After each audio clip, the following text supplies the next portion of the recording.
So I've been thinking and talking about what we do and don't know as writers who might, for example, appear as Caribbean women writers in terms of identity, but that's not necessarily our formation as academics or human beings.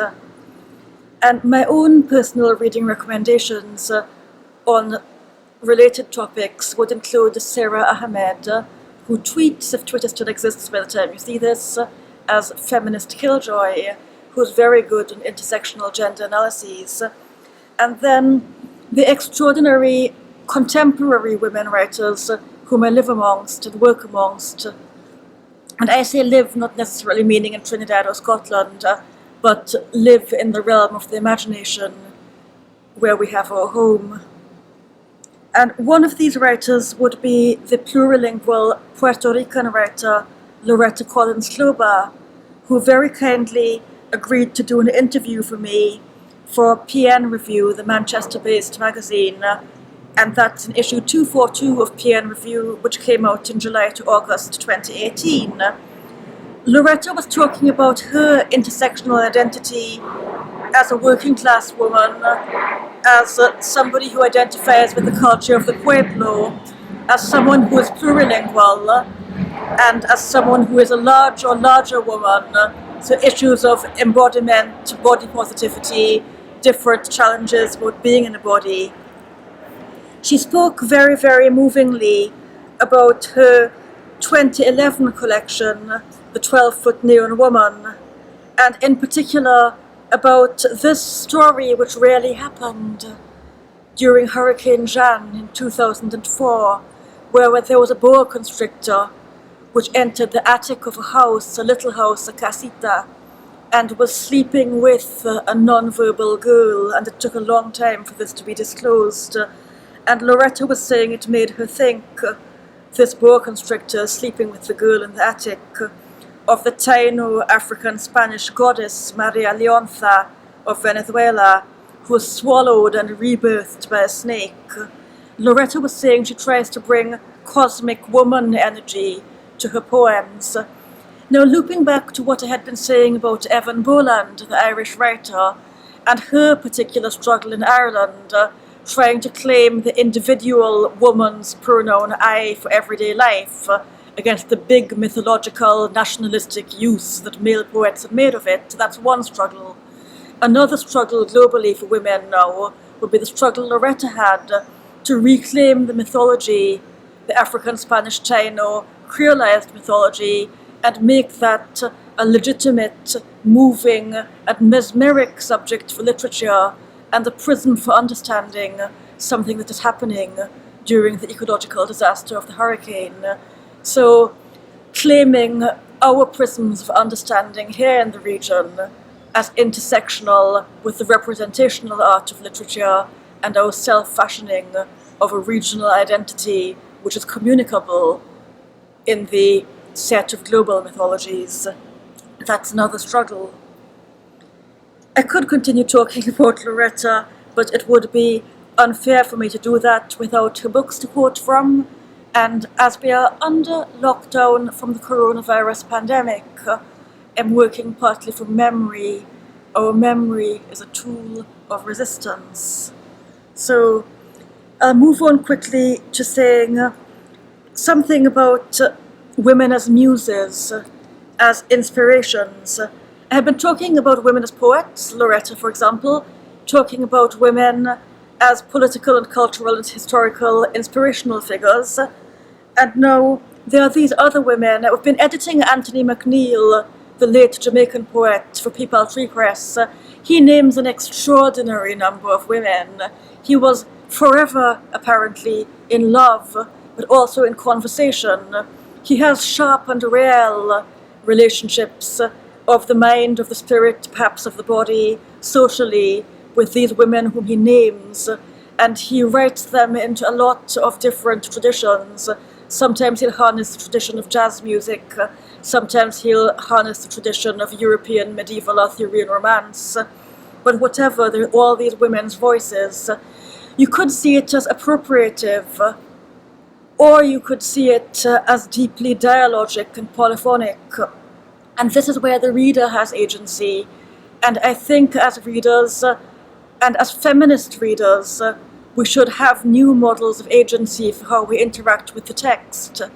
So if we agreed to read as victims and as people who set blame on others, we could say, why did MacNeil take the voice of these women? If we want to read with agency and for the best intentions, and to read with a powerful love, then a powerfully loving reading would be, these women are present as co-creators, and we now have the choice to seek their histories, to seek their voices, or to understand the poetry of this man as textured with their voices, as plurivocal in a way that Loretta's poetry was plurilingual, English language and different Spanishes, Caribbean Standard English. So moving on from the position of woman as muse, I'll talk about writing cruelly. When I was younger, I was much more cruel, and I like to think I'm a little bit less cruel now. But talking about women as muses, thinking about women as muses, I want to recall something that happened in Queen's Hall in Trinidad during a performance of one of Derek Walcott's plays. And during this play, there was a woman who was simulating a sexual act behind a hat on the beach. And as she was doing this, it was necessary, it was dramatically necessary that what was happening in the action of the play. The very respectable man sitting in front of me keeled over in a dead faint or possibly dead. And the woman who was with him, possibly his wife, who was beautifully dressed, a slightly older lady in a lovely elaborate outfit, got up and said, "Is there a doctor in the house? Is there a doctor in the house?" And suddenly I thought about the difference between the respectability of the woman with the Queen's Hall ticket, the academic training of the woman whom I knew personally, who was pretending to do the sex act required by Walcott's text on the stage, the story of the play itself, which was about Don Juan, the serial seducer, and then what Walcott's own relationship biographically may or may not have been to the women who both feature in his work and who supported the conditions of its writing. How many times has breakfast been made for me or any other woman writer? Not very often. How many times has breakfast been made for Walcott? I remember reading an interview about his home life, where it would be brought to him at one period in his life while he wrote at his table, and I'm grateful to the women who did this because he is a genius. But I also think of the genius women who are preparing the breakfasts for themselves, or maybe for other people before they write. All these thoughts were in my head, and I wrote a poem about cows. I thought we were all like cows, flanked with silence. The cows discovered in the theatre where an abject or an absent-minded air. Quietly they'd entered, quietly fold their stilted legs.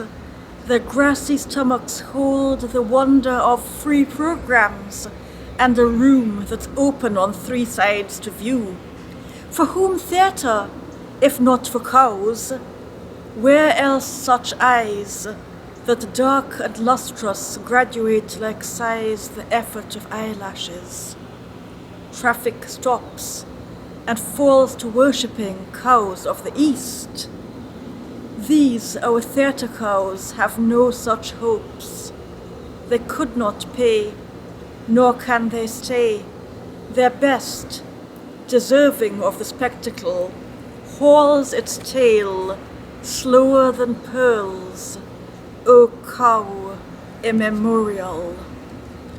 And then I started thinking in this very cruel little book about the men who still predominantly write the criticism and run the publishing houses and run the universities, that up till recently, though everything is changing now, have created the structures within which we can think and talk to each other. And I wrote this poem in a man's voice, and it is based on real men. I was cruel in my youth, you see. Nowadays, what I would try to do is center female and non-binary voices and not bother to write in man's voice at all. But here, this is a little bit of destruction. The critic in his natural habitat. If this poem had a dedication, which it doesn't, it would be to Virginia Woolf. She talked about killing the angel in the house, the internalized angel which makes you behave well as a woman and not offend people when you write. I want to kill the critic you have in your head, the nice man critic who you mustn't offend or he won't review you in the newspaper. The critic in his natural habitat. You seem to be serious about literature. Have you ever considered writing up some of these thoughts of yours? A poet like you could bring a fresh perspective to criticism. People would appreciate that. You needn't worry. They wouldn't expect scholarship. My book came out last year. You don't want me to bore you with that. It's just an in-depth study of darkness and the imagination in the 17th century. The 17th century might not be your cup of tea. Oh, is that your book? I'm afraid I don't read much contemporary poetry. Will you give me a copy? Only if you have one spare, of course. Sultry photo. I'm never sure about books with author photos. The rail station photo booth? Really? You don't write for the Times Literary Supplement, do you? Dorina recently did a brilliant review of Trisha's edition of Gussie's translations of Brazilian slum poetry composed in Spanish by a French guy who taught in an art history course here, donkeys years ago. I don't remember his name. He lived in one of those nice houses. Haven't you read them? You read Italian, don't you? I'll send you the reference if I can remember to find the time to send it. You wouldn't believe how busy I am. End of term exams bang in the middle of barbecue duty. And the family insists on their 5 days in Cornwall. I'm so desperate to get back to my research. Madness, a nightmare, merciless. But I'd like to see you again. May I see you again? Gracie, put on the wash. I need my brown corduroy trousers for tomorrow. Sorry. Oh, you're going away? So that is my very cruel take on what man critics can sound like inside women writers' heads.